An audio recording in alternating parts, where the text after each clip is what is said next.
Hello,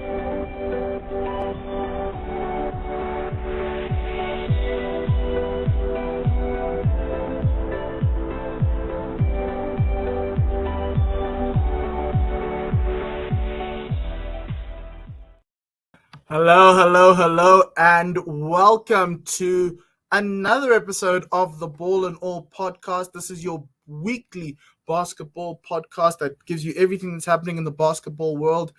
We've covered Basketball Africa League, the WNBA, and the NBA. We always do because that's the basketball that happens throughout the year. Just a quick note, this week we've got Basketball Africa League qualifiers happening in South Africa and around the continent. They're on the FIBA YouTube website. You can check it there. Some really great basketball on the go as teams vie to be the final 12 in the Basketball Africa League for next year. There'll be a lot of traveling, so teams will be going up and down the continent next year, so it's going to be awesome. So please do check that out. Remember, my name is Mpho, and you can follow me on Twitter and on Instagram. You can subscribe to this YouTube channel. Please do. Really do love the comments coming through. I'm really happy about what I'm bringing out to you. If you have comments about what I need to bring out or talk about, or if I need to bring guests on, let me know and I'll do that.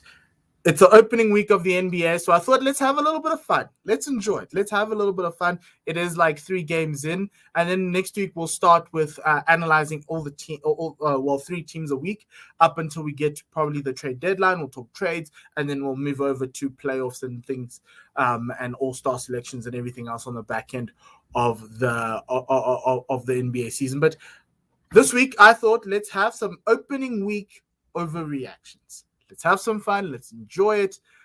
So I'm going to start off. I've got 5 overreactions that have happened over the past couple of games this week, a couple of days this week. And so it's going to be interesting to hear what you guys say. So please do put it on Twitter, on the comments, and let me know what you guys think. First overreaction, the Lakers are not winning the West with this roster. Maybe true, maybe closer to truth than it, but I do think it's an overreaction. As you saw, the NBA 25-75 came out this week, and there are 4 players on that list, which says a lot about the caliber of players that they have. There's a lot of parts that need to work for this Lakers team to happen. It's going to take a very long time. Russell Westbrook had a mare of a game against the Warriors. That should improve as they go along, especially when they play the Suns. But they could go 0-2 because they're playing the Suns later on today.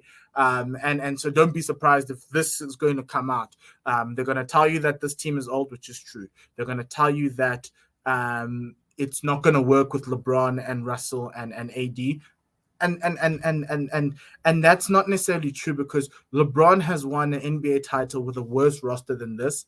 But with a worse roster than this. Like, yes, he's won it with AD, but the Cleveland roster that had Kyrie and everybody else, they probably even had Kevin Love, pales in comparison to what this is. And I think the Lakers are looking to get into the playoffs and playing from there. So essentially, they're gonna try and figure it out. Against the Warriors, it got to a point where Frank Vogel played Avery Bradley. They got Avery Bradley on Monday off waivers. They played him on Tuesday. So that kind of tells you where everything was. And like, they were just throwing everything. Defensively, they looked horrible. That should change. That should be better if everyone buys in. Offensively, they were stagnant. So that is the reason why it looked like there was an opening night situation, and that's what it is. That's the first overreaction. The second overreaction, the Warriors are the best team in the West, even without Clay. The Warriors have now beaten both LA teams in the Lakers and also the Clippers. And I call this an overreaction because I do think that this team, as the weeks go by, will give you some very bad games. I think they came up against teams that they match well against. And if everyone's having a good shooting night like Jordan Poole had and Nemanja Bjelica had against the Lakers, it could work. Obviously, Steph went for 45, and that's more against the Clippers, and it's a little bit of regression. That's more of the Warriors that I would expect. Steph has to go all out up until Clay arrives in order for that to work. The thing that's in the Warriors camp, and that's something I really enjoyed, Otto Porter, really good pickup for them. He's really good as a wing defender, and also he provides a little bit of a shot out on the perimeter. Nemanja Bjelica gives them the center that I think they're looking for. I don't think James Wiseman is there right now in terms of being that center that they need. I think Bjelica plays better with Steph right now, and also Draymond, and they were much better defensively. The other thing that's in the Warriors' favor is the cohesion.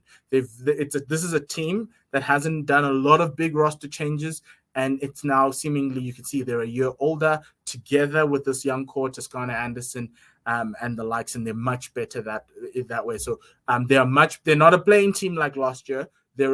I'd say they're still a mid-table playoff side trying to knock on the top. I do think the Jazz and the Suns are better, but after what you saw this week, you could assume that this team is probably the best team in the West without Clay. And then with Clay, they could obviously go out and win it. So that's something that is an overreaction. Which I think is something we need to taper it a little bit. Everyone's dreaming of Warriors championship ambitions, even Western Conference ambitions. I do think this team suffers even against the Utah Jazz because they don't have those wings that can hurt you. They've got people who can defend the wings, but I don't think they have that. It's going to be solely reliant on Steph and Clay as it goes into the playoffs, because you can match up against everyone else. And we need Draymond to start scoring, I think, for the Warriors to be, because that's when the Warriors were at their best. Draymond was giving you like 10 points a game. It wasn't much, but it was something. And I love the fact that Jordan Poole's there as well from the bench, but that's the first one. The next one I think is a little bit more truth than overreaction, but I'll put it in the overreaction column right now. Miami and Atlanta are much closer than the top two, are much closer to the top two in the West than the rest in the East. Top two in the East than the closer to the top than the rest in the East. What I mean by this is Miami and Atlanta actually got closer to Milwaukee and the Nets than they are to the rest of the teams, the chase impact being the Bulls, the Knicks, the Celtics, all those teams chasing them, because you essentially at the start of the season, which I put them in that playoff group with like guaranteed playoff spot. I didn't know whether they'd be home favorites because I didn't think that I knew Miami needed to fix a lot of things, and Miami are a team much like the Lakers who plan long term, so they don't worry about September and October. They don't worry about November and December. They worry about what they look like in February and March and April. And they're starting to look like a team that is going to try and blow others away and be a home seed and try and fight for the top of that Eastern Conference.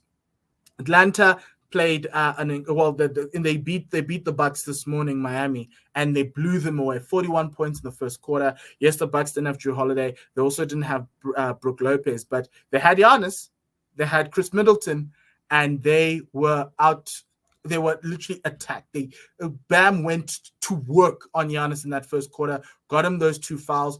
I don't get the coaching from Bud when Giannis in 6 minutes of play only had took one shot in the game, which is wild, because normally you'd have to try and get the ball to Giannis and try and build off of that, which is something we were not happy about with Bud last year. In some of the playoff games where it was like, dude, use Giannis to get you through. But it didn't work out. I think defensively without Brook Lopez, this team looks fallible, which is why, and Miami look so good. They looked so good last night, but hey, it could be a flash in the pan. It could be when the champions come, a statement game, because wherever the Bucks go now, everyone's going to give their big game. And Tyler Hero came through. He's no longer, he's now more closer to the Tyler Hero of the bubble than anything else. Another overreaction from that would be Tyler Hero, Most Improved Player of the Year award. Atlanta played against Dallas, which I thought was a really nice matchup of two teams who are aiming to try and pierce the championship ceiling of each of the conferences. Trae Young versus Luka, and Trae. Trae didn't do much, but Atlanta just blew them away. It was a coaching mismatch. Nate McMillan had Jason Kidd in a headlock. They led from wire to wire. Dallas never took the lead after the first quarter, and they just blew them away. The lead just kept on ballooning and ballooning and ballooning. Whenever Dallas tried to come back, Atlanta just opened up. And the thing, Atlanta are a very good side, and I don't think they're closer to the Nets or the Bucks, but after the game yesterday, you could assume and you could have a reaction of, yeah, no, they are. Because they didn't have Gallinari playing yesterday, and Lou Williams wasn't also playing. They're very deep. They used their entire bench. They even used their rookie. Sharif Cooper came on. Jalen Johnson, who was the number 16 pick, came on as well. He got like 9 points, and well, it wasn't garbage time. But Nate McMillan just balled out yesterday with Atlanta. Just showed that they have wing depths, like the largest wing depth you could find in the league. That's who Atlanta are. So it could be a lot more truth than overreaction, but let me know what you think about this overreaction on Miami and Atlanta. I think it's a lot more truth than overreaction. This is another one that I think is an overreaction, but let's talk about this, right? Can Luka overcome some average coaching to win the MVP? Last night, Atlanta, the Mavericks scored 97 points. Luka was subdued. It was really tough to watch this Dallas game with Jason Kidd in his first game as coach for the Mavericks. They scored 87 points. And that was like the reason why they scored 87 points is because they took the ball out of Luka's hands. Luka didn't have that many touches. They were trying to give everyone else a chance, equal opportunity offense, as many people said on Twitter. Like Dorian Finney-Smith was posting up, which does make sense.